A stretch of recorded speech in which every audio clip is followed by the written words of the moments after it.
Glória a Deus, meus amados irmãos, a paz do Senhor Jesus para todos. Aqui é o presbítero Robson. Domingo agora, dia 5 de janeiro, nós teremos a nossa primeira lição do ano de 2025, nesse novo trimestre. Eu convido você a participar da Escola Bíblica Dominical. Vá na sua igreja, vá na sua congregação e participe nesse domingo agora dessa nova lição, desse novo trimestre. Estudaremos o quarto evangelho, o evangelho segundo escreveu João. Esse evangelho tem uma abordagem teológica diferentemente dos sinóticos, dos evangelhos sinóticos, que são Mateus, Marcos e Lucas. O apóstolo João ele traz ênfase teológica porque na sua narrativa ele tenta provar, e ele prova dentro da sua narrativa que Jesus ele é divino, que Jesus ele é o Filho de Deus. Então a abordagem teológica do quarto evangelho é uma abordagem teológica que aponta para a divindade de Jesus. Então, o apóstolo João ele vai narrar 7 grandes sinais de Jesus comprovando que ele era divino, que ele era o Filho de Deus. João não trata como milagres, mas João trata como sinais. Todos os eventos, todos os milagres que Jesus fez, João trata como sinais que comprovam a sua divindade, a sua soberania, a sua onipotência. Então, o apóstolo João ele vai fazer uma abordagem diferente, ele vai fazer uma narrativa diferente do sinótico, porque a intenção do autor é justamente comprovar que aquele que palmilhou, aquele que andou, aquele que habitou entre nós, ele não era um simples ser humano. Ele não era uma simples pessoa normal. Ele era, assim, de carne e osso. Ele encarnou como homem, mas ele era Deus. Antes ele habitava com Deus. Ele era o verbo que estava com Deus e habitou entre nós. Então, João ele tem toda essa preocupação de fazer uma narrativa para comprovar a divindade e a messianidade de Cristo. Por isso que ele separa 7 grandes sinais. João separa 7 grandes sinais, 7 grandes milagres que ele trata como sinais e 7 grandes discursos. Nós vamos ver que no Evangelho segundo escreveu João, os discursos são longos. É um evangelho de diálogo com as pessoas. É um evangelho que dialoga. Jesus está sempre dialogando com as pessoas. Então, o apóstolo João ele dá ênfase a esses discursos que ele teve com Nicodemos, que ele teve com a mulher samaritana, que ele teve com as multidões. Esses 7 grandes discursos que João separa na sua narrativa é uma autorrevelação do próprio Cristo. Cristo está se autorrevelando para as pessoas que ele é o Filho de Deus. Então, existe uma preocupação do apóstolo João na sua narrativa de comprovar a divindade de Jesus. Por isso que o tema do Evangelho de João é Jesus como Filho de Deus, Jesus como divino.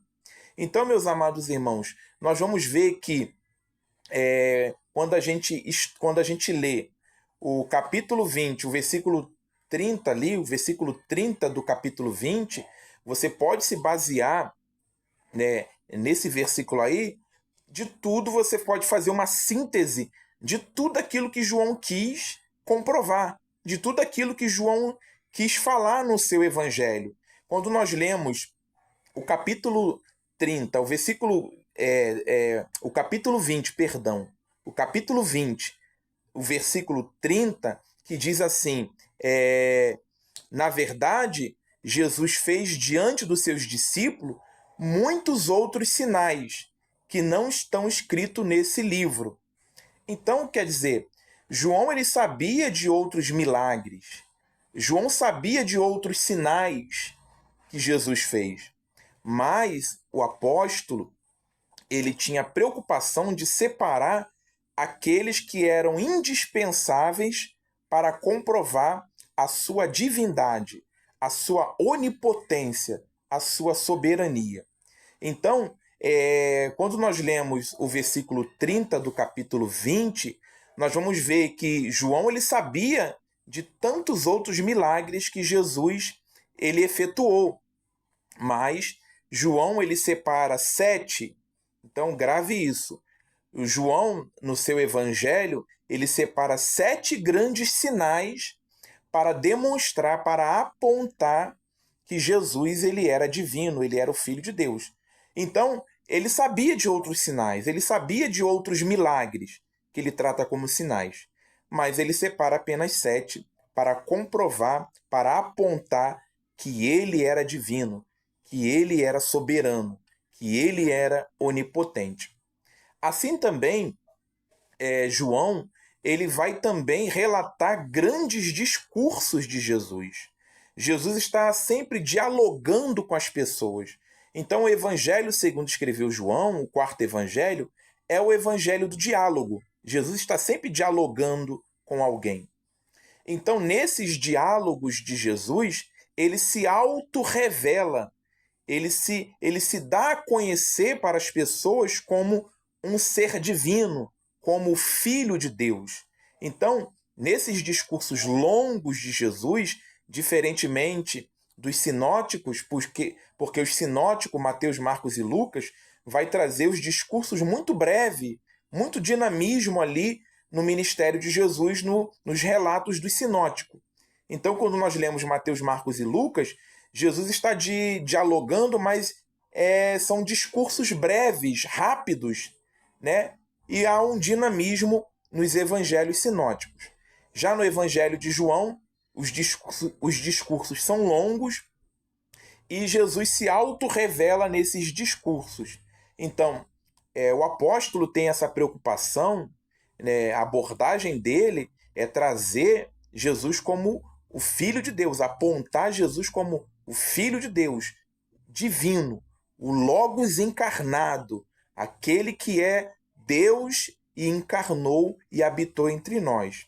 Então, por isso que ele vai trazer essa abordagem dos sinais.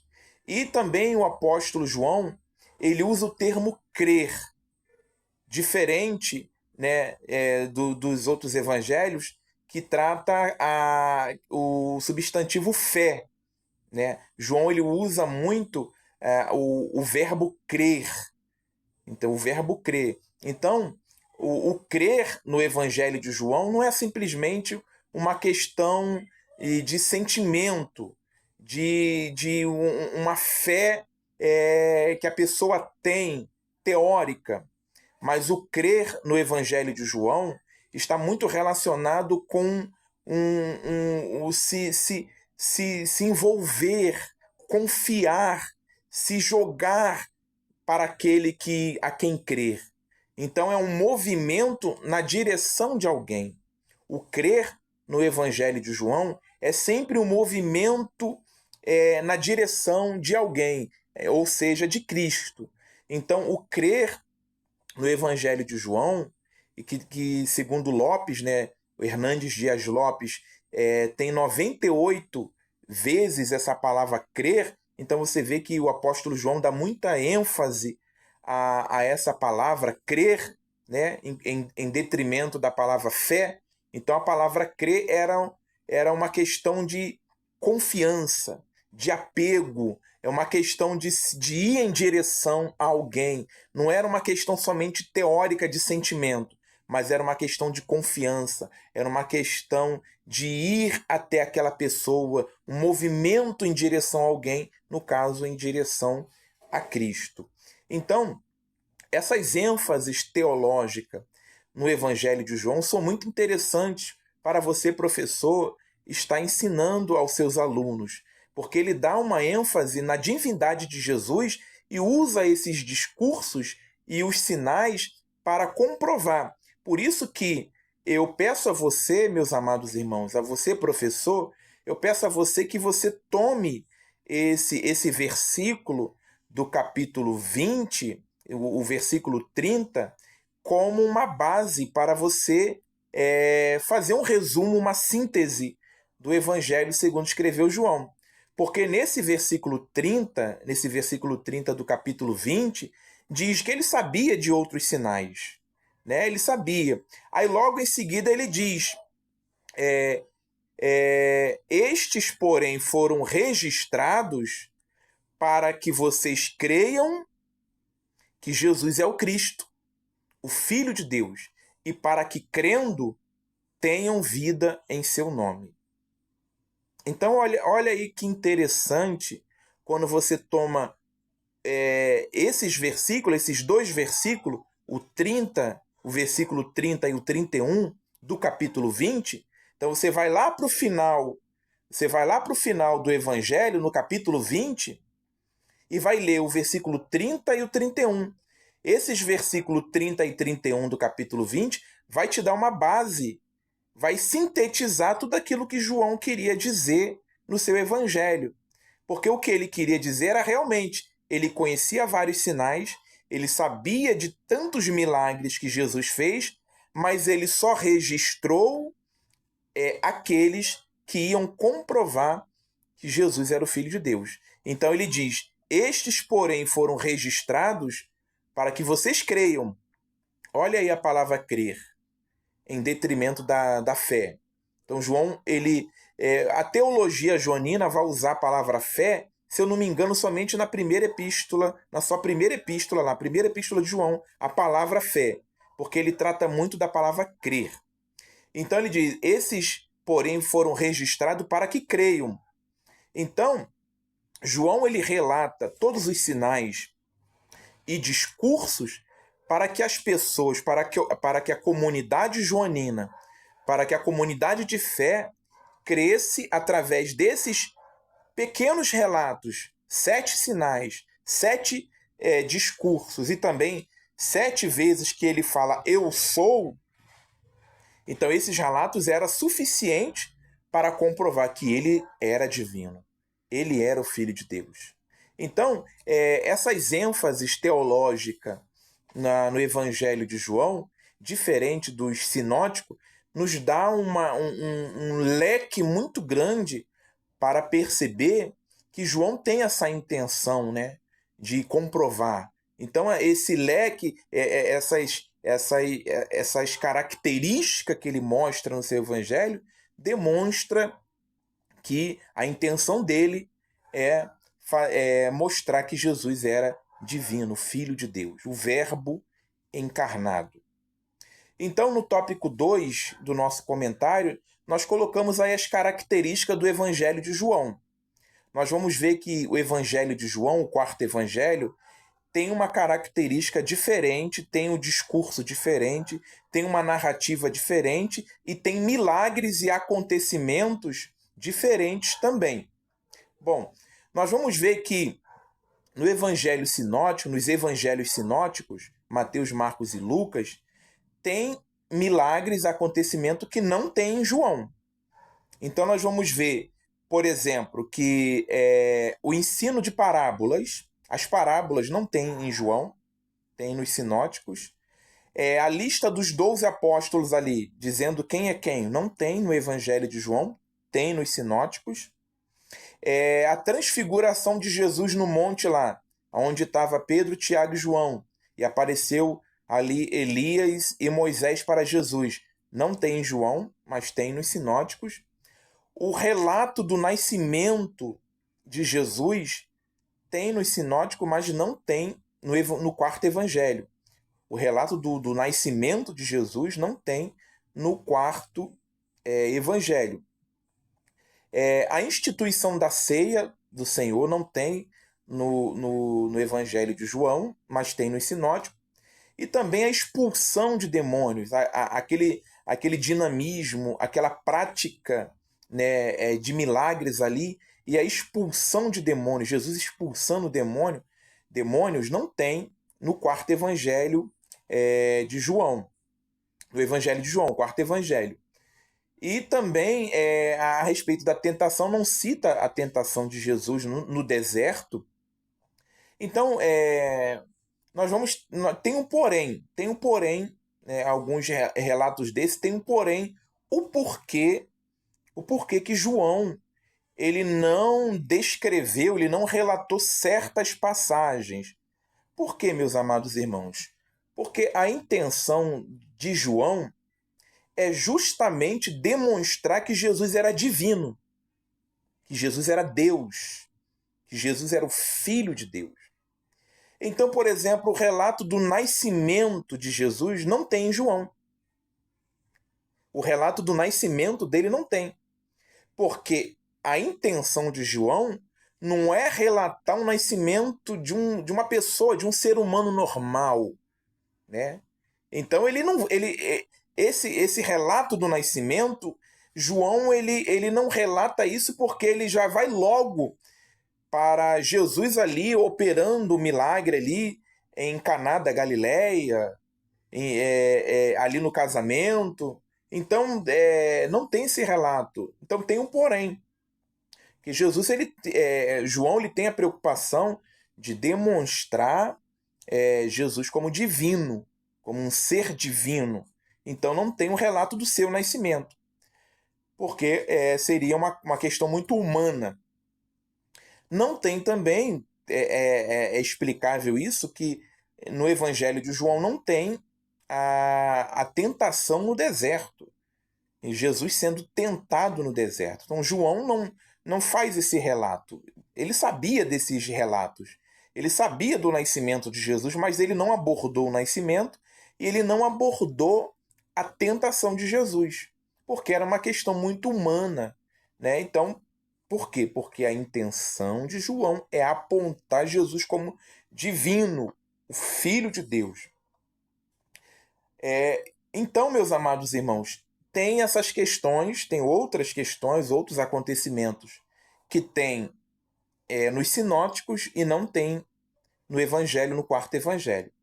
Mas, porém, todavia, tem acontecimentos que tem no quarto Evangelho, que tem em João, e também, porém, não tem nos outros evangelhos, não tem nos evangelhos sinóticos, tá? Os evangelhos sinóticos é chamado assim, sinóticos, porque eles têm a mesma ótica, o mesmo parecer, o mesmo relato. Os relatos são parecidos. Por isso eles são chamados evangelhos sinópticos, ou seja, mesma ótica, mesmo parecer, mesmo relato. Relatos parecidos. Então, tem relatos no Evangelho de João que não tem nos evangelhos sinóticos. E nós colocamos aqui, no tópico 2, como, por exemplo, a água transformada em vinho. Jesus transformou a água em vinho. Então, faz parte de um dos sinais que Jesus fez que demonstra que ele é divino. Então, a água transformada em vinho, João ele teve a questão de relatar. João ele fez questão de relatar esse milagre porque é um milagre sobre-humano. É um milagre sobrenatural.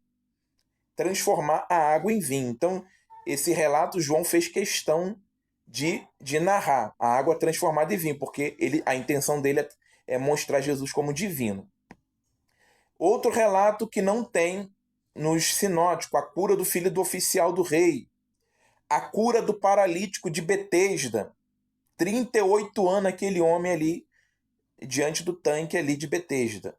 Então, João faz questão de relatar esse sinal, esse milagre, porque demonstra toda a divindade de Jesus. Esse homem estava ali, né, enfermo, a Bíblia fala enfermo, durante 38 anos. E João faz questão de relatar porque ele quer apontar que Jesus ele é divino, né? Só um ato divino fez isso acontecer. A cura do cego de nascença, então João também faz questão de relatar, e isso não tem nos sinóticos também. A ressurreição de Lázaro. Então, olha um relato interessantíssimo, uma ênfase teológica que o apóstolo João dá à ressurreição de Lázaro para apontar a divindade, o poder, a onipotência de Jesus. Não tem esses relatos no sinótico. A ressurreição de Lázaro. O milagre da pesca, né? O encontro com Nicodemos e a samaritana. Então, nesse encontro de Nicodemos e também da samaritana, tem um longo discurso de Jesus com Nicodemos e a samaritana, e nesses discursos Jesus se autorrevela. Há uma autorrevelação dele como Filho de Deus, como o Messias. Então, João faz questão de relatar isso. E também a questão do discurso de ser ele o pão da vida. Os evangelhos sinóticos, eles relatam o milagre da multiplicação dos pães, mas só João diz que ele é o pão da vida. Então, os evangelhos sinóticos, eles relatam a multiplicação dos pães, os milagres, mas João ele relata o sinal, que além de ele multiplicar os pães, ele é o pão da vida. Então, em relação ao sinótico, tem essa diferença, essa grande ênfase. E também existe uma abordagem teológica no Evangelho de João a respeito da divindade, evidências da divindade, como eu já falei aqui, e também para combater o próprio gnosticismo. Então, João ele trata ali da natureza teantrópica, né, de Jesus, ou seja, ele é um ser que está em carne e osso, mas ele é um ser divino. Então há evidências da divindade, era justamente para combater também o gnosticismo, ou seja, esses relatos são relatos apologéticos. Então, são relatos apologéticos, porque ele não era um anjo, ele não era uma emanação, né, de um ser, do demiurgo, ele não era uma emanação, um éons, ele não era um éons emanação, ele era o Filho, ele era Deus, ele era o Verbo. Então, por isso que há uma preocupação de João em apontar a natureza teantrópica de Jesus. Okay? Nesses 7 sinais, nesses 7 discursos, nesses 7 relatos que ele diz, eu sou. É interessante que Gundry, no seu livro Panorama do Novo Testamento, Gundry ele vai dizer que Jesus, quando ele pega esse termo, quando ele diz eu sou, ele reivindica que ele é o eu sou, o Jeová, o Iavé do Antigo Testamento. Ou seja, ele reivindica para si essa divindade, o eu sou, a divindade que apareceu, o Deus que apareceu para Moisés e diz assim, fala para Faraó que eu sou te enviou, eu sou te enviou. Então Gundry vai dizer que Jesus diz, quando ele diz que quando Jesus afirma eu sou, ele reivindica para si toda a divindade do Iavé do Antigo Testamento. É interessante isso, porque tem um relato que quando os guardas eles vão prender Jesus no jardim do Getsêmani, Jesus pergunta assim, a quem vocês estão buscando? Aí eles dizem, Jesus o Nazareno. Jesus diz assim, eu sou eu. Eles recuam, os soldados recuam e caem por terra diante dessa palavra majestática de Jesus. Então, é interessante como João ele aborda esse termo e ele diz que lá no capítulo 17, na oração de Jesus, ele diz assim, eu revelei o teu nome a eles. Então é interessante isso. Então vale a pena a gente estudar essa questão. Meus amados irmãos, no tópico 3, nós relatamos um pouco, né? Falamos um pouco a respeito do prólogo ali, que é o primeiro capítulo, que trata da encarnação do Logos, do Verbo. É claro que terá uma lição específica que vai tratar do Logos, mas nós queríamos abordar esse tema por quê? Porque isso faz parte também de todo o Evangelho de João. A própria encarnação dele, do Logos, a própria encarnação do Logos, do Filho de Deus, de ele ser o Filho de Deus, o Deus aqui, Emanuel, Deus conosco, faz parte de todo o conteúdo do Evangelho de João. Então, ele faz todos esses sinais, o discurso é de autorrevelação, porque é o Logos encarnado. Então, no tópico 3, nós falamos um pouco do prólogo. Por quê? Porque ele é um ser pré-existente. Jesus, ele existia antes de estar aqui na Terra. Então, é uma ênfase que João dá no seu primeiro capítulo, ali no primeiro capítulo do livro. É uma ênfase. O Logo, no princípio, era o Verbo estava com Deus e o Verbo era Deus. Esse Verbo, essa palavra, esse ser divino, encarnou, habitou. Então, no tópico 3, nós trouxemos que ele era pré-existente. Ele era pré-existente, ele existia antes de encarnar, ele era Deus. Então, é interessante por quê? Porque ele não foi criado. Existia na época, lá por volta do terceiro século, e isso foi debatido também no quarto século, a questão da divindade de Jesus. Ário de Alexandria, que era um bispo de Alexandria, um presbítero de Alexandria, esse Ário, que se tornou depois um movimento chamado arianismo, o arianismo ele defendia que Cristo ele não era um ser divino. Cristo ele teve uma criação.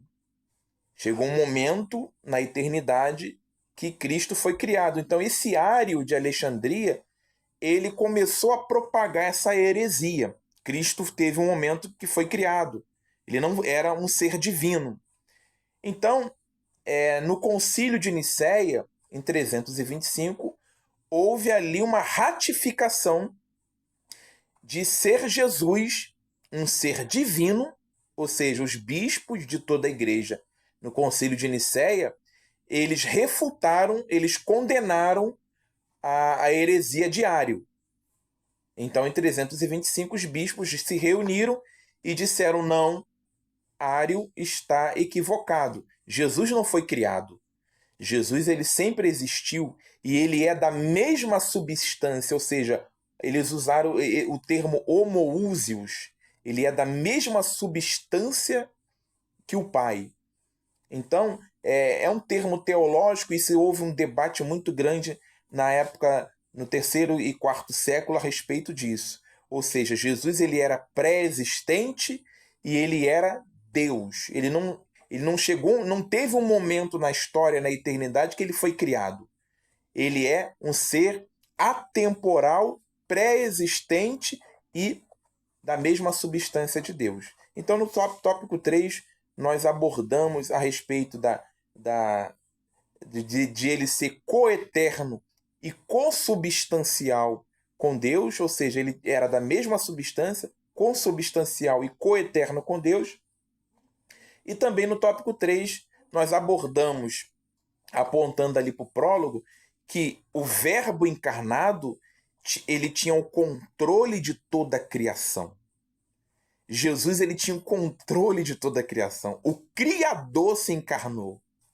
O Criador do universo, do mar, das estrelas, o Criador dos homens, da natureza, ele se encarnou. Então, por isso que João ele vai dizer lá que todas as coisas foram feitas por ele, e sem ele nada do que foi feito se fez. Então, todas as coisas é todo o universo, toda a criação foi feita por ele. Então, João ele está dizendo que o Criador do universo, da natureza, do homem, ele estava encarnado, ele andou, ele palmilhou, ele estava entre nós, os homens. Então, nesse tópico 3, nós trouxemos o prólogo, a encarnação do Verbo, de ele ser pré-existente, consubstancial a Deus, a mesma substância, coeterno com Deus, ou seja, não teve um momento que Jesus teve uma criação de Jesus, não teve, ele era coeterno com Deus. E também no tópico 3 nós trouxemos que a criação estava subordinada a esse ser que encarnou. Ou seja, ele era o Criador, ele tinha o domínio de tudo. Então, meus amados irmãos, para concluir, o quarto evangelho é uma tem riquezas teológicas inefáveis. O quarto evangelho vai descortinar a eternidade e vai dizer para nós: o Filho que estava na eternidade, o Deus que estava na eternidade, se encarnou, habitou entre nós, cheio de graça, cheio de verdade. E ele vai relatar todos os discursos de autorrevelação, aonde Jesus se autorrevela. E ele vai separar 7 grandes sinais, apontando que ele era o Filho de Deus. E ele vai dizer lá, esses sinais só foram registrados para que vocês creiam que ele era o Filho de Deus.